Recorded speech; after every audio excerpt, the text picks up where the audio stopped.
ಕೆಲವರೆಲ್ಲ ನಮಗೆ ಯಾಕೆ ಪೂರ್ಣ ಫಲ ಸಿಗೋದಿಲ್ಲ, ನಾವು ರಗಡ ಕರ್ಮಗಳನ್ನು ಮಾಡುತ್ತೇವೆ ಅಂತಂತ. ಅದು ಹೇಗೆ ಮಾಡಿರ್ತಾರೆ ಅಂದರೆ, ಹಿಂದೆಂದೂ ಸಂಧ್ಯಾವಂದನ ಇಲ್ಲ, ಮುಂದೂ ಸಂಧ್ಯಾವಂದನ ಇಲ್ಲ, ಎಂದೂ ದೇವರಿಗೆ ನಮಸ್ಕಾರ ಇಲ್ಲ, ಚಮತ್ಕಾರ ಇಲ್ಲ.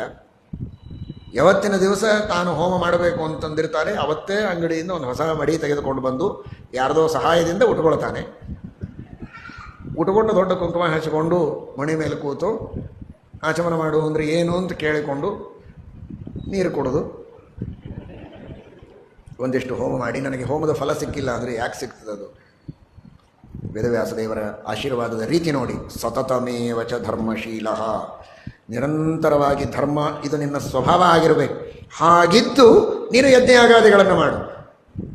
ಇದು ಯಮಧರ್ಮನಿಗೆ ಹೇಳಬೇಕಾಗಿಲ್ಲ, ದೇವರ ಅನುಗ್ರಹ ಯಾವಾಗಲೂ ಇದೆ, ಅವನು ದೇವತೆ.